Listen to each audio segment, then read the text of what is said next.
Hey TechKnowStuds! Another technology that I find pretty amazing and kind of wild to study is magnetic media. So in this lesson, let's cover what magnetic media looks like and how we actually store ones and zeros on magnetic media. Here are some examples of magnetic media. Here I have a hard disk drive. Here's tape from a tape backup system. Here's a floppy drive, and that's the material, that's the magnetic material that we copy the data onto right in there. And then here is a tape drive, a cassette tape, that a lot of times we just store music on here, but there are times I have stored data on these as well. The first thing to understand about magnets is there's a north side and a south side to a magnet. The north side we're going to represent as red, and the south side we're going to represent as blue. So here we have a magnet, and this magnet has a north side, the red side, and a south side, which is the blue side. But one of the interesting things about magnets is that opposites attract. So if I were to take the blue and try to align it with the blue, watch what happens. I'm going to get it close, and the blue gets repelled and the red gets attracted to it.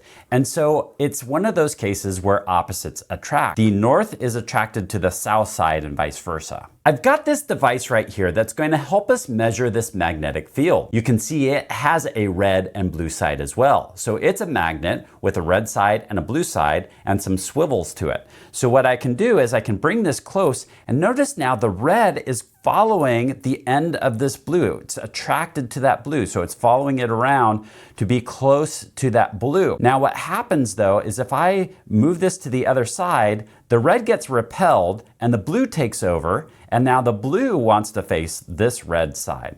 And so we can flip this back and forth just like that. Now really what this is demonstrating is we can measure a magnetic north and a magnetic south with this. And that's pretty key to how magnetic media works. So what I can do is create a tool that reads what is the direction of a magnetic field. Is it going from south to north? And we can represent that maybe by a 0, or is it going north to south? And we can represent that by a 1. The next thing that I want to cover is that we have some control over this magnetic field. What we have here is a screwdriver, and then over here is a screw. And the screwdriver is not magnetically attracted to this screw at all. You can see that it doesn't do anything. What I have here is a device that I can roll over the top of this screwdriver right here. So I'm just going to go back and forth. And now what happens is I can pick up this screw with this screwdriver. We've created a magnetic field on this screwdriver. Now I also can come back and put it through one of these other holes and go back and forth with this. And now it's no longer magnetic again. So I can change the magnetic field of this screwdriver. Since I can change the magnetic fields of the screwdriver, I could change it in one direction to represent a 0 and another direction to represent it as a 1. Now imagine taking some material from this screwdriver and applying it into something that is a really thin strip like this. Now what we have is we can divide this up into little sections, and then we can do a north-south on each one of those little sections, and that would represent a bit. Now imagine that this line here represents that tape.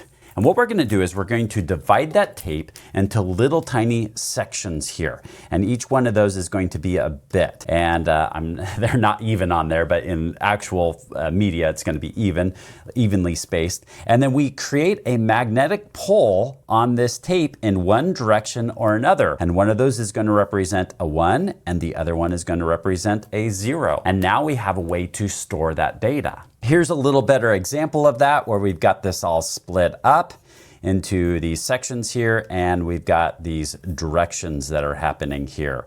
So in this case, maybe this is a 1, 1, 0, 0. Of course, we both have to read this and also write it. So what we have here is a read-write head.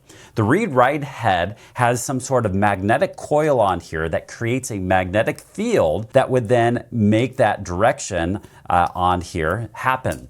It also can go back and then be able to read what direction that is. So here's the read-write head that can both write and read the data from this, if it's a disk or tape or whatever the case may be. So in the end here, we have all of these directions on here that we have, and this read-write head can sense that. And now we have these ones and zeros that are going to translate into our pictures or our documents or whatever type of data that we're trying to save.